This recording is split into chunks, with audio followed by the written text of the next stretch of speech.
Hello, welcome to the Rumi Forum. My name is Jim Whitty and I'm from George Mason University, and I have the pleasure to introduce Ambassador Hussain, former senior diplomat from Pakistan, who served as ambassador in Brazil, Spain, and Japan between 1998 and 2003. Ambassador Hussain also has held senior positions in the Pakistani Foreign Office, including that of additional Foreign Secretary, heading the bureaus of the Middle East and of the Americas and Europe. From 1996 to 98, the ambassador was a diplomatic advisor to the Prime Minister, where he had an opportunity to work with a wide range of foreign policy issues at the highest level. It truly is a privilege to have you here today, Ambassador. The ambassador moved to the United States in 2003. Since then, he's been pursuing an academic career. He was a senior fellow at the U.S. Institute of Peace in 2004-2005, and a research fellow at the Center for the Study of Globalization at George Washington University. Currently, he's Senior Pakistan Visiting Fellow at SAIS, Johns Hopkins University, and Adjunct Professor at Georgetown University and the Syracuse University, and its Washington campus. Earlier, he also taught at the University of Virginia in Charlottesville. So I think that's a sufficient introduction to a man who's had a long, successful career, who's going to talk about the future of U.S.-Pakistani relationships. Please welcome the ambassador. Thank you so much for your kind words, and pleasure to sort of be here at the Rumi Forum, which is doing an outstanding job. And good to see many friends here in the audience, including one of my best students from one of the universities here, and such a pleasure. I have prepared some remarks. These are complex issues, and I generally, dealing with such difficult issues, try to sort of be as precise and as articulate as possible. And actually, when you don't have prepared remarks, sometimes you are not in control of your thoughts. And but of course, this will be followed by a question-answer session, where we will have a good sort of spontaneous discussion. I love a good interaction in the question-answer session, and as my students will tell you, I love difficult and tough questions, which sort of are challenging questions. We are really at a meet here at very auspicious time. Pakistan has had very successful elections, in which an experienced leadership with a convincing victory and some semblance of clarity of policies and sense of direction has emerged. The outcome has been welcomed by the American leadership. These developments augur well for the US-Pakistan relationship. So it's an opportune moment to conceptualize a new relationship, especially as the old one had not been working well.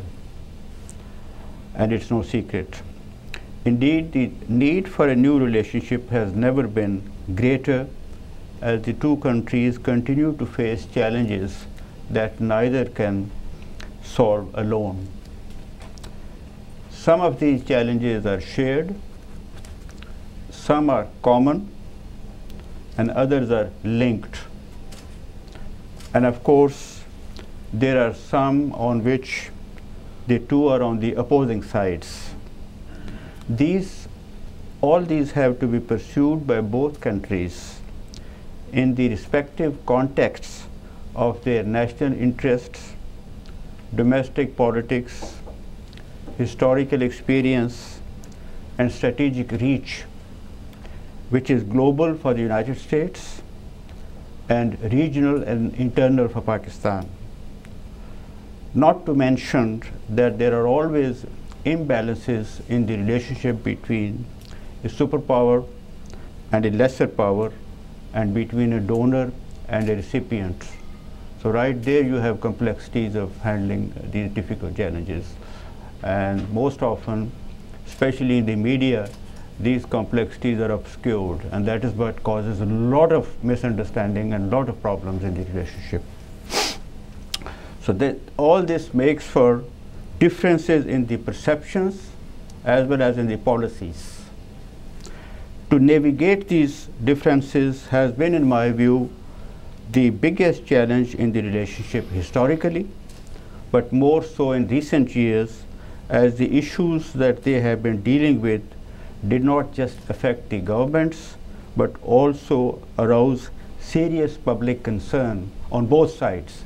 It's not just the American public which has carrying its pain. Pakistanis have been carrying their pain also. So you have to see how it has been affected both sides. Such a relationship becomes a minefield.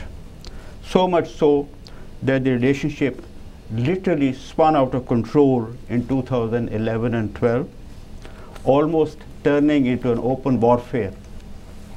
An active media and think tank community on both sides joined the battle, making it worse. If you had a discussion in Pakistan, it ended up focusing only on a laundry list of grievances against Washington. And if you had a discussion in Washington, such meetings would end up as a riot act against Pakistan. The discourse lost civility. Historically, one could see such an atmosphere prevailing only in an adversarial relationship, but not between countries that were partners, if not allies, in pursuit of critical common objectives. Will the new government in Pakistan be any better partner of the United States in meeting these challenges? The short answer is yes. Pakistan lacks the capacity and perhaps the compulsion as well as the incentive to meet the challenges it has been facing, principally internal and external security, economy, and rising extremism, three main challenges. And there is no other country with a greater reason as well as resources to help Pakistan than the United States. Not just in the end game in Afghanistan, but also in fighting the terrorist threat, both short and long term. Thus, whatever the priorities of the new government, they will, to a varying degree, involve help and cooperation from Washington, which also needs Pakistan, as I said, for its own reasons. Let's begin with Afghanistan.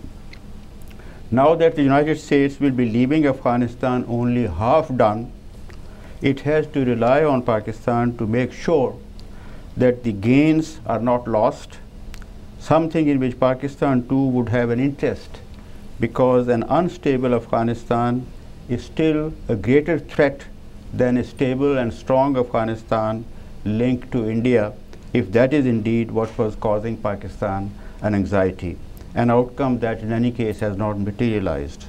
So Pakistan has as much interest as the United States in avoiding an unstable Afghanistan.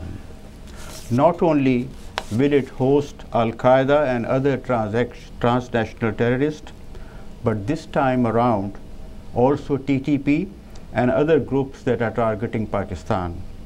Indeed, with the future withdrawal of NATO troops, the terrorists will have more space available to them on both sides of the border. And as long as disturbed conditions prevail in Afghanistan, with the worst case scenario being a civil war, Pakistani jihadists will also benefit. So both Pakistan and the United States, the biggest external stakeholders in Afghanistan, will have to be on the same page in the interest of Afghanistan and in their own interest. I mean, that's not a rocket science, that's a reality. As for the terrorist threat and extremism that are a threat to Pakistan as well as the United States, both know that it's only a strong and stable Pakistan can be an effective partner of the United States in meeting this challenge. In fact, Pakistan will not become strong and stable without meeting this threat. And the United States can help Pakistan's efforts in this direction for Pakistan's sake and for its own sake. So I don't see any reason for either country to walk away from this relationship. Let's be very clear about that. What is needed now is the reconstruction of the relationship on an equal footing, something that had been missing before. I had the temptation to list specific policy measures in each area of bilateral cooperation, but in so doing, I will be jumping the gun. That step is further down the road. What is needed is conceptualization of a new relationship, as the title of my talk suggests, built around an improved understanding of each other's interests, concerns, and intentions to replace the self-centered approach of recent years. Before I suggest what the two countries should do for a fresh start, here is a brief reference to where things had gone wrong, culminating in 2011 and 12 breakdown. The fact is, Afghanistan war had come to dominate the relationship since 9/11, and any war-related relationship is never easy to handle. I know it from a long experience as a diplomat. The central challenge for the United States had been to balance the exigencies of dealing with Pakistan as an adjunct to the Afghanistan war and a relationship with Pakistan that was important in its own right, and in some ways posed a bigger challenge than the Afghanistan war. The former called for containment and the latter for engagement. It was a complex but unworkable strategy, especially as Afghanistan war started faltering. That was at the heart of the problem with the relationship. The strategy of containment on one hand and engagement on the other. Of course, Pakistan's own policy failings also made no small contribution to Pakistan's troubles and those of Afghanistan, but there were other problems too. There were many stakeholders on both sides because the challenges were more wide-ranging and complex. So unlike in the past, when the relationship used to be generally single issue based and manageable, now there were not only multiple issues but multiple stakeholders and multiple players. So obviously it was not easy to form a coherent and harmonious strategy. Not only that, it was not easy to reconcile the two countries' respective interests. To me, it looks very easy to understand. I mean, but if you look at the media reports in the last 4 or 5 years, or even think tank reports, I don't know what people were thinking. I mean,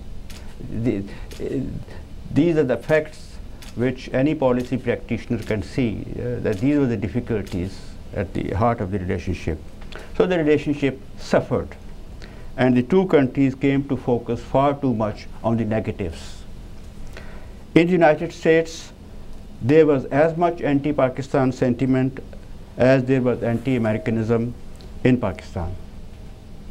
In Pakistan, especially, the newly liberated media unleashed enormous underlying grievances among the public that had been simmering for decades, searching for an expression. The media explosion had outpaced the advancement of knowledge. Opinion was moving faster than understanding. So what had happened was the media ended up releasing a flood of public outpouring, some genuine and some conspiracy theories. Everything came out into the open. Unhappiness with the government, submerged nationalism, repressed regionalism, and underlying class and cultural wars and religion. So very complex thing that had been going on in Pakistan.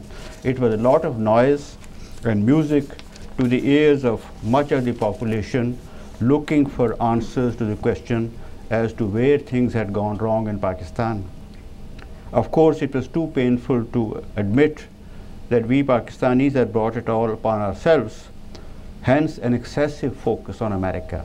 What I'm trying to say is, yes, America also contributed, but the blame was far too much compared to the contribution that America made. And these are the reasons that I'm giving.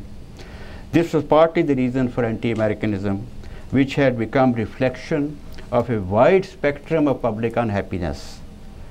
It was not about America alone. And at some level, and it's an important point, it was not even about America. The same was true of the US attitude towards Pakistan. When Pakistan did not fall in line, instead of recognizing that Pakistan had interests of its own on which it cannot have a major compromise just for the sake of American aid, the entire machinery of American establishment, media, foreign policy establishment went after Pakistan as if it was enemy number one. You can't handle a relationship like that. Look at the campaign last year on the Haqqani network as if that summed up the entire complexity of the Afghanistan. One issue, the media, think tank community, academics, everybody, Haqqani network, wherever you went, only you heard about Haqqani network as if that summed up Afghanistan. That did not sum up Afghanistan.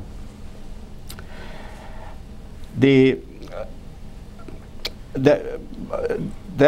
the accusations that Pakistan faced about harboring Osama, although people knew full well that Pakistan did not know where Osama was.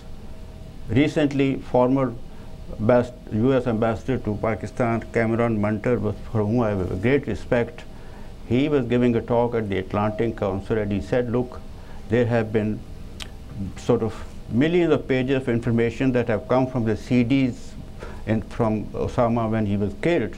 And if there had been anything linking him to ISI or Pakistan, that would have come in the CDs. But nothing has come out so far. That means there is nothing, absolutely nothing. But even now, if you talk to people here, nobody is prepared to believe. They say, no, Pakistan was harboring. So, I mean, you have these preconceived notions and then you say why relations are bad. And then, of course, there was the politics. The Congress was responding to an angry public opinion and the president was fighting re-election.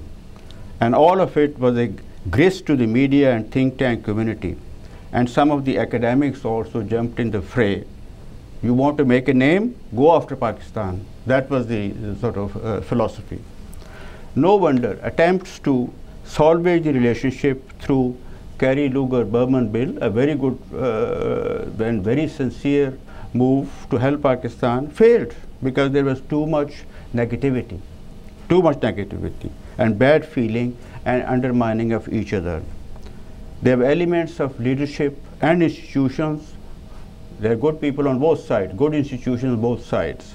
There were elements of leadership and institutions on both sides which wanted to help, which understood the realities and complexity, but they were being sabotaged by the actions from the other side or from within. Happily, some of the clouds have been lifted. US presidential election is behind us. Afghanistan's Afghanistan war's mixed results have been reconciled to by the administration and the Pentagon, and Osama is dead. And the media and the think tank community have other stories to cover. They have moved on like they normally do. So how does it change the US-Pakistan relationship? After the storm, there is a calm which hopefully help the two countries reassess the gains and losses of the past 1 decade and see if they can find a more stable and productive way of relating to each other. This would naturally require the two countries to see each other in a new light. Now that I come to the part of my talk about the conceptualizing a new relationship. Naturally require the two countries to see each other in a new light. They have to recognize that like in any other relationship, the responsibility for the past failures and the onus of future success lies on both sides. Currently, the attitude and posture of each country, anti-Americanism in Pakistan and anti-Pakistan sentiments here, erode public support for the US-Pakistan relationship in the other country, which complicates the making of a good policy. Secondly, if the relationship has to move forward, both the governments have to understand the limits of the relationship and, by and large, its transactional nature, at least for some time. It may become strategic later on, but for now, as long as there are practical issues to look after, it will remain transactional. While neither side should demand 100% from the other, a true relationship will only develop if the two sides' interests are being served or at least not being neglected or undermined. Let me begin with what Pakistan should do and later on conclude with what the United States should do.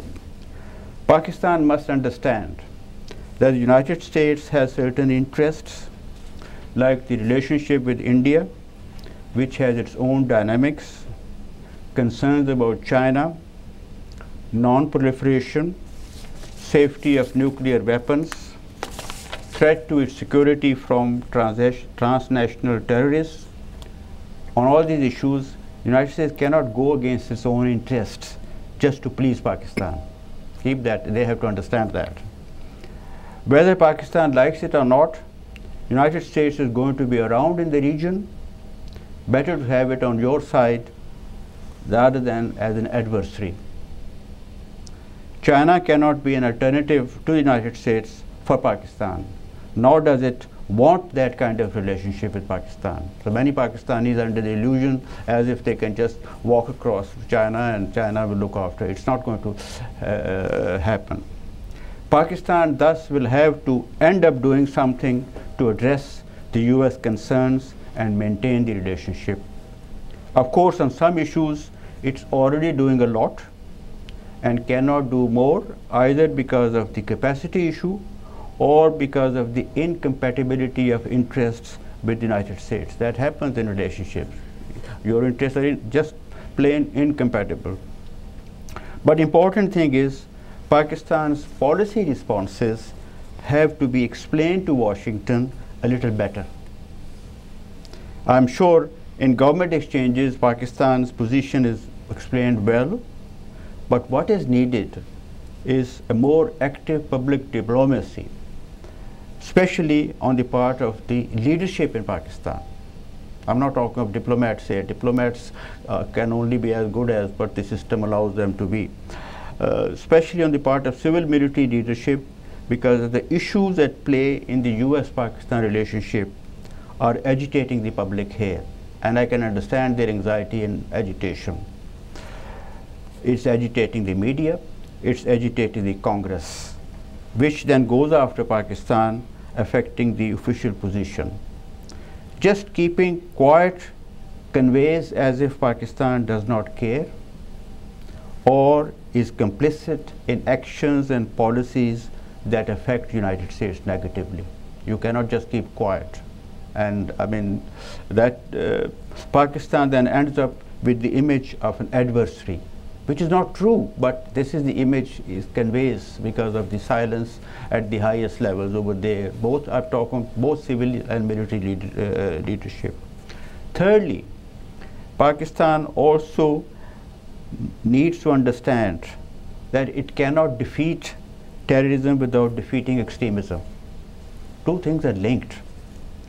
For that, Pakistanis have to acknowledge the existence among themselves of religiosity and certain laws and social norms and certain maybe policy aspects which give rise to extremism. As a consequence, Pakistanis often are confused. They hate terrorism but cannot cope with extremism. No wonder outfits like Lashkar-e-Taiba go on thriving, Shias go on getting killed, and madrasas continue unchecked. Pakistanis have to do something, practical steps to take. Lastly, Pakistan also has to improve governance. It's no secret Pakistan has had governance issues. It should at least streamline its economic policies and strengthen economic institutions and do something about the energy shortage, if it wants to benefit from Kerry-Lugar-Berman bill and trade and investment. Pakistan has to play a part. Pakistan needs to do much more than the United States in order to benefit from American economic help. You can't just leave it to America. Ultimately, Pakistan's economic future is in Pakistan's hands, not those of America. Pakistan's economic recovery has to be internally driven.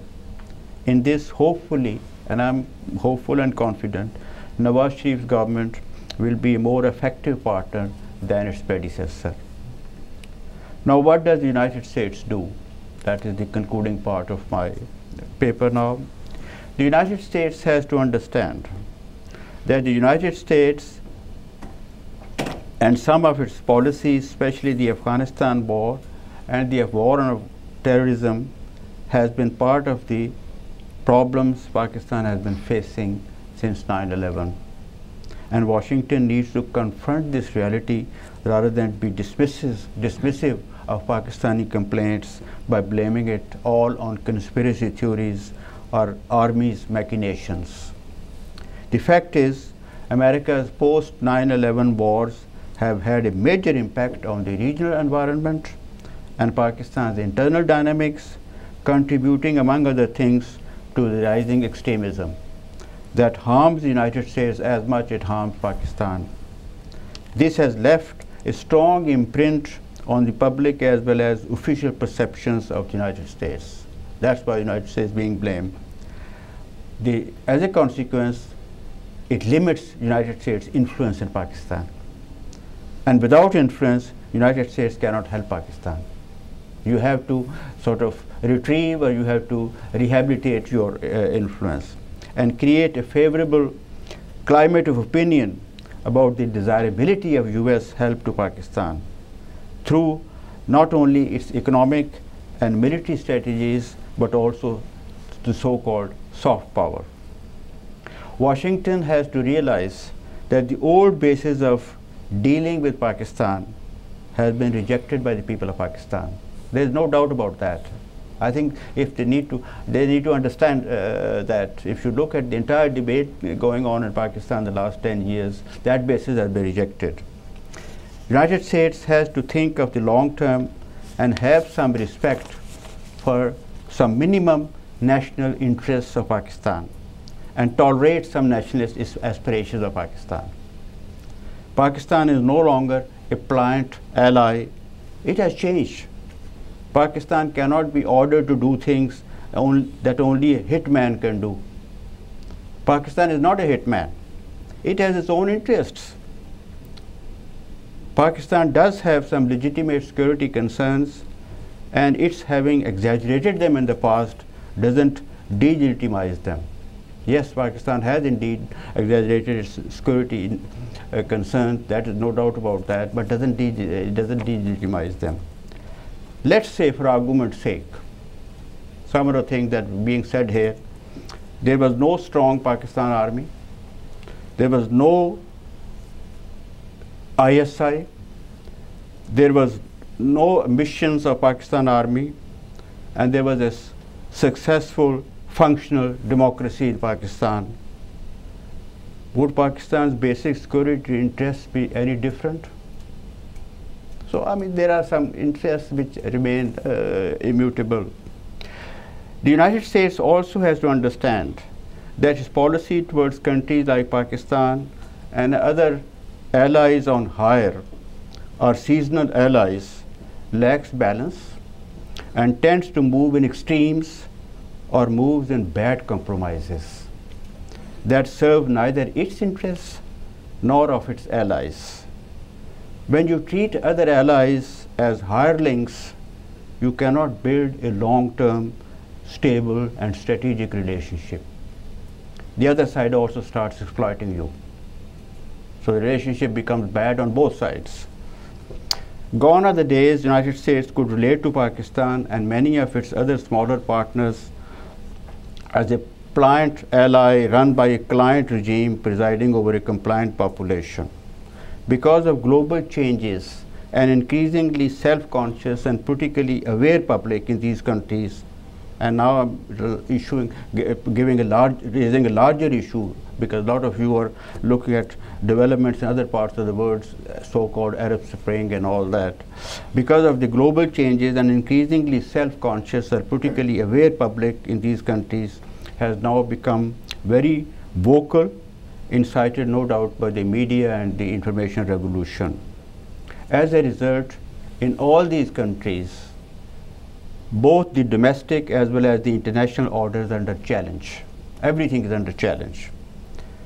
There is a democratic surge we have seen in some countries, of specifically the latest example is in Pakistan, and as a result there is a certain new phenomena, democratization of foreign policy.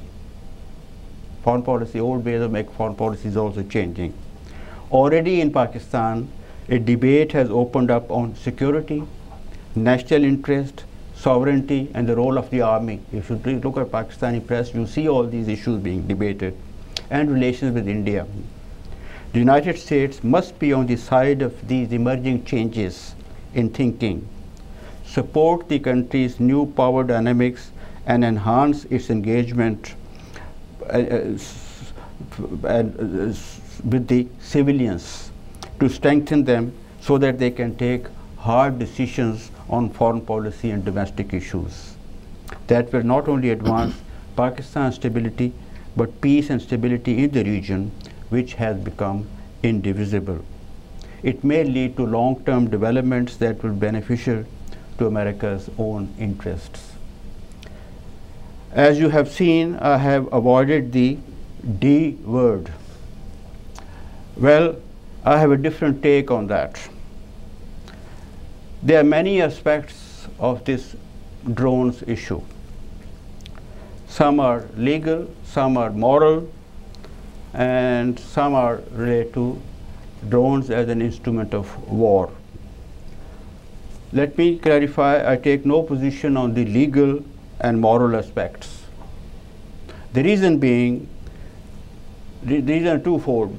One, if you start looking at from legally and morally, you come up with conflicting data, conflicting views, because I've seen there are no two reports which agree on this issue.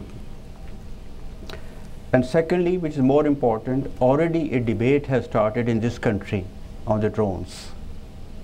And ultimately, this country has to, because of being an advanced democracy, has to respect such debates, and whatever happens will be decided here. It's not going to be decided in Pakistan.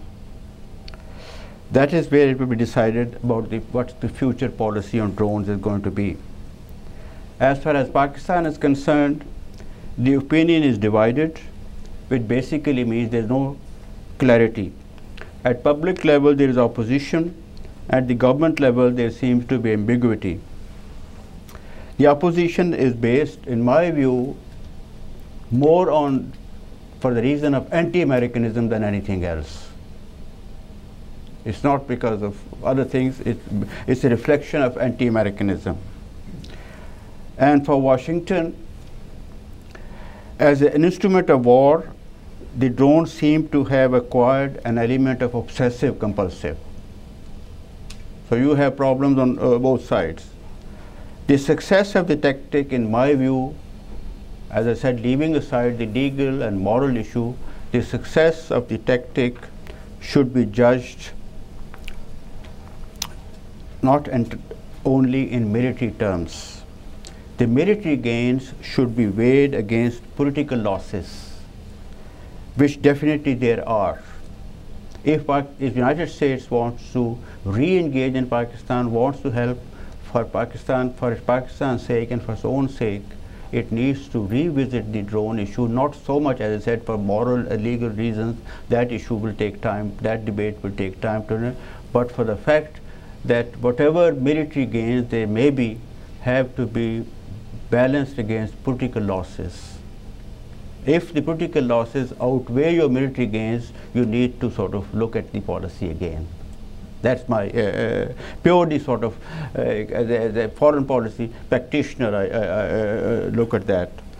My view is what you need to do is to change the context in which the drones are taking place. And that context is provided by the US-Pakistan relationship. If the United States-Pakistan relationship improves, drones will either come to be accepted by Pakistanis or will no longer be necessary. That's my view on the drone issue. And that's where the problem is in the US-Pakistan relationship. It should not be seen in isolation from the relationship. If you change the context, the drones will be either accepted by Pakistanis or they will become unnecessary. They will not be used. Thank you so much, and I have talked a lot and hopefully given you enough to ponder over and ask any challenging questions. Thank you. Good. Well, thank you very much. That was very instructive all the way through the talk, including the end. I'll take the moderator's privilege and ask the first question, but then open it up to everyone else. I think you're correct in saying a stronger relationship needs to be built, absolutely. And I think the economic question really is at the heart of that. And I know you don't want to have specifics, and that would be premature, but where and in what sectors of the economy do you see ways that the relationship could grow between the US and Pakistan? There are three sectors. First and foremost, the energy sector. Pakistan needs to do something about the energy sector, is looking for investment, but no investment will come in the energy sector till the issue is resolved at home. There are a lot of problems in the energy sector. You have questions relating to losses, inefficiency, and unutilized capacity, circular debt, and a whole lot of things. If Pakistan is serious in resolving this, it has to come to terms with those first before the United States can help. And without energy, industrialization will remain limited and other economic activity will remain limited. That's one element. Second element is law and order and the security issues. If they are resolved, they will also help to attract investment. Third issue on which perhaps you don't need the first two to sort of as preconditions is the trade. I think Pakistanis have genuine expectations that the United States will give them some kind of preferential treatment, if not the free trade treatment. And I think on that something can be done in the immediate term. Other two things are a long-term thing. Good. So that's my answer. So we have to start with our diplomats. That's why I didn't sort of touch that issue, because most of it is going to be long-term. Right? Yeah. In opposition, you can take sometimes actions which are politically beneficial to you, but are either morally wrong or not in the interest of the country, but you don't care because you don't carry the onus of responsibility. Once you occupy the government seat, then the whole approach sort of changes, because then you realize that the cost of not attending to the issue, you have to suffer that cost too. And the consequences of taking action, yes, or can also be harmful, but being in the government, you can control them because you're already in the government. What I'm trying to say is that being in the government, you have greater sense of need and responsibility to take action, as well as a greater sense of control over events that you can deal with the consequences of tough decisions. This is a kind of the best case scenario. The worst case scenario is to let things go on, but as you rightly said, that's not an option, because that will increasingly cause more and more serious problems for Pakistan. It will affect the economy, it will affect education, it will affect the internal security, it will affect Pakistan's external security, it will isolate Pakistan. So I think you have to, as a government, when you put all these things on the balance sheet, a day of reckoning has to come where you have to decide in your own interest. And one good thing, hopefully, we are entering an era of stable democracy. Previous government had 5 years, and if the present government has the confidence that it will also complete 5 years, that is good for taking decisions. When you are not sure whether you're going to stay for 1 year or 2 years, like it has been happening before, because there was an intervention from outside, then actually you become weaker and you become hesitant and careful in taking tough decisions. So to sort of sum up what I'm saying, let me end with the hope that Nawaz Sharif will be in a position to take hard decision on this particular issue. Good. Other questions? Certainly there are other questions. Yeah, Tariq Shafi, is it on? Yeah. Tariq Shafi, private citizen. I came in late, so I apologize if you've already addressed this issue, but Nawaz Sharif has shown himself to be a conservative leader and rather prone to getting closer to the religious parties and the religious elements of Pakistan. And I wonder if that is still the case. Has he matured? Has he drawn a line between governance and pandering to the right wing or the religious parties? And how it might affect U.S. relations with Pakistan? Thank you. You know, being conservative is not a problem. I mean, you have conservative parties in all over the world. I mean, you have conservative parties in some of the most advanced Western democracies. So being conservative is not the issue. As far as religious parties are concerned, they are also part of the Pakistani political landscape. They have been part of the political landscape for even from before 1947. They may have a limited vote bank, but it's a very anomalous situation. Their sort of resonance in the population goes well beyond their vote bank. I mean, that's the problem. You cannot ignore them. If their relevance was only on the day of the election, you can ignore them. But they have a certain relevance in the public, in the national mindset, in the challenges that we have been facing, especially in the last 10 years, and many other unanswered questions that Pakistan has to face about its identity and its historical background and who we are and all that. So their relevance is there. But where Nawaz Sharif should not be doing, and I guess you were basically focusing on that aspect, to lend support, indirect or direct or by way of acquiescence, are these so-called extremist organizations, which also call themselves religious parties, some of which Aqab was talking about. Over there, as they say, jury is still out, what Nawaz Sharif will do.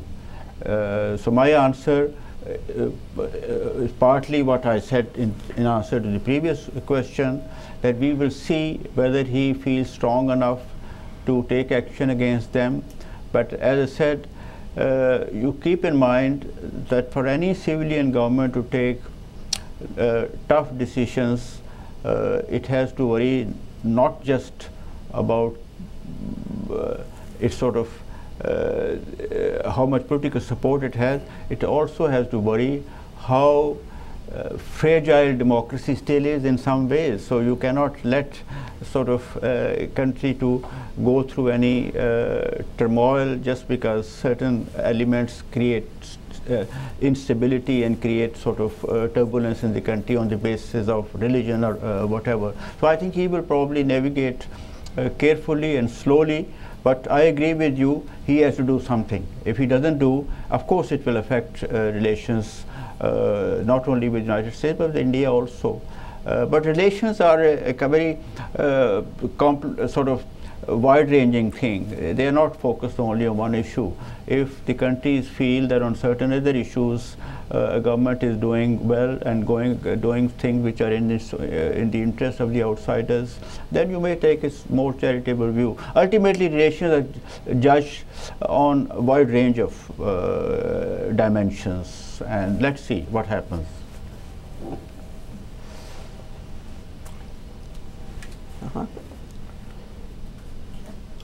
Right.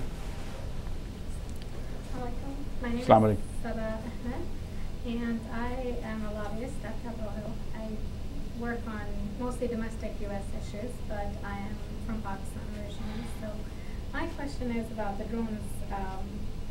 Is the mic working? Because I... It's working. It's for the camera. It's not for the audience. Oh, I see. Okay. Sorry, I'll try to speak louder. Anyways, my question is about the drones. Why we don't take a strong position about calling them illegal and immoral when it's, I mean, it just seems on its surface a violation of international laws if some other country comes and starts. I tell you, I'm not an expert on the legal issues, but this much I know, that legal issues are being raised in the United States. Legal issues are being raised in Europe also. And whatever little I know of this controversy and debate within the United States, people who are challenging it are still in a minority. It has not really caught on where the entire population is convinced that we need to sort of, and in international relations often the issues get sort of traction because of political reasons, not because of legal. If you evaluate issues on purely legal and moral basis, as we often do, then the whole shape of international relations would be very, very different. But the way international relations proceed, ultimately issues are seen, perceived, pursued, and handled at political levels and the interest of nations. And that's why there are tensions in the relations between two countries, because both are coming from different perspectives and different interests. If they were being handled only on moral basis, there would be no problems between countries, because they can always decide on, because morally I don't think we can say one nation is better than the other. They're all good. Everybody is good. All religions are good. All societies are good morally. But moral issues are not really guiding the conduct in international relations. And nor is the legal issue. Legal issues are guiding some aspects. There is international law, but much of what we face in our day-to-day politics and international relations is not handled on legal grounds. I think there's another question back over here. there. I didn't see it behind. It was just an addition to this, if that's possible. Okay, a quick addition, and then we'll go back to the question. But a quick one. Very quick. As far as legal aspects are concerned, last month, in fact, on the House, in Parliament, in both houses of Parliament in Pakistan unanimously agreed that they were against drone attacks from the United States. So that legal position is affirmed, that it is against the sovereignty and territorial integrity of Pakistan, and it's unanimously 100% agreed amongst all politicians in the last Parliament, that is, but it continues from Pakistan's point of view. Now the United States has to deal with that. Right. That is infringing upon, there's no ambiguity there, because the dictator indicated that he was willing to do that, and there's dubious aspects in the previous PPP government, but now it's not the case. Right. And so that should enter into the U.S. political calculations at this point.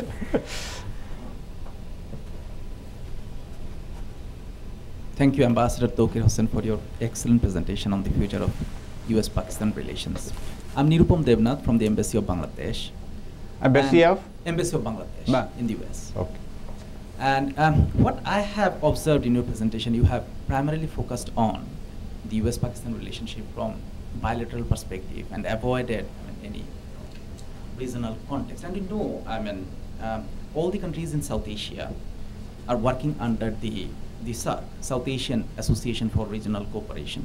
And many believe a stronger South Asia would provide more bargaining power to individual countries when it comes to negotiating with superpowers. And you have rightly pointed out somewhere in your presentation that it's not always easy to manage the relationship between a superpower and a lesser power. My question is, how do you see a future consolidation of South Asian countries? You are aware of the problems, historical problems between Pakistan and India. You have then problems that India has with other countries. Then you have problems between Pakistan and Afghanistan, also considering that Afghanistan is also now a member of the SARC. So first you have to harmonize these. Even if you have harmonized, the collective bargaining with the superpower on political issues is very, very difficult. You can bargain on trade, you can bargain on tariffs, you can bargain on many other things. But on politics it's very hard to bargain. On politics, each country is by itself. Look at, for example, what's happening between ASEAN countries and China.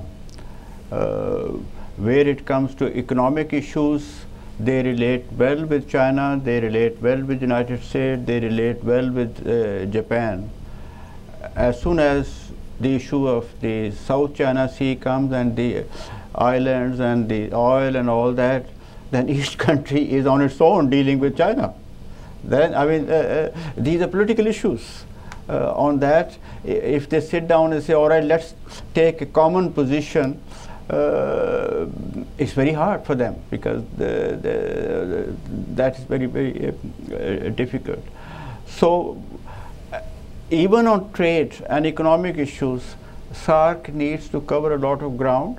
It has come a long way since it was set up. It has made some progress, but further progress will take time. Yesterday in a talk somewhere, somebody made a very good comment. They said South Asia is one of the least integrated economic region in the world, least integrated.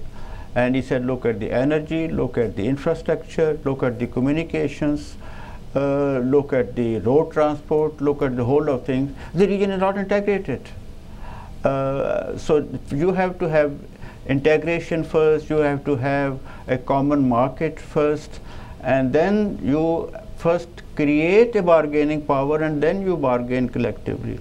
When you don't have a bargaining power, you cannot bargain collectively. That's the problem. I hope it answers your question. All right. Well, I think we're running a little bit low on time. I was dying to ask a question about young people in Pakistan, but we'll have to save that for conversation afterwards. Thank you very much, Ambassador. We very much appreciate it. Thanks a lot. Thank you very much. And thank you all for coming.